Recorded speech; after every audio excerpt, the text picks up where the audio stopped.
नाही होणार. लाडक्या बहिणीच्या खात्यात 3 महिन्यांचे ॲडव्हान्स पैसे देणार. मुख्यमंत्री शिंदे निर्णय घेणार. राज्यातील लाडक्या बहिणींना आज पुन्हा एकदा गोड बातमी मिळणार आहे. कारण मुख्यमंत्री लाडकी बहीण योजनेचा आज तिसरा हप्ता बहिणीच्या खात्यात जमा होणार आहे. आज दुपारी 4 नंतर मुख्यमंत्री लाडकी बहीण योजनेचा तिसरा हप्ता कधीही खात्यात जमा होऊ शकतो. मुख्यमंत्री एकनाथ शिंदे यांनी याबाबत घोषणा केली आहे. तर ऑगस्ट किंवा सप्टेंबर महिन्यात ज्या बहिणींनी अर्ज केला आहे त्यांना एकत्रितपणे 3 महिन्यांचे 4,500 रुपये मिळण्याची शक्यता आहे.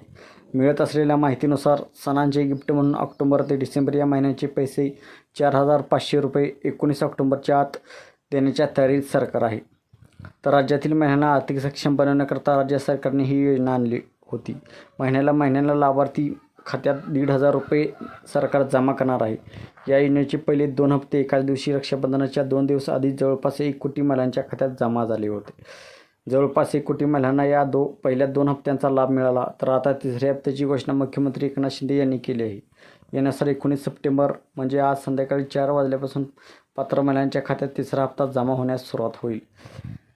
समोर आलेल्या माहितीनुसार मुख्यमंत्री लाडकी बहीण योजना व्यापक करण्याच्या तयारीत सरकार आहे. सणांच्या काळात बहिणींना एकाच वेळेस मोठी रक्कम देण्याच्या तयारीत सरकार आहे. ऑक्टोबर, नोव्हेंबर आणि डिसेंबर या तिन्ही महिन्यांचे पैसे 19 ऑक्टोबरपर्यंत बहिणीच्या खात्यात जमा होण्याची शक्यता आहे. लवकरच याबाबत मुख्यमंत्री एकनाथ शिंदे बैठक घेणार असून हा निर्णय कधीही जाहीर होण्याची शक्यता आहे.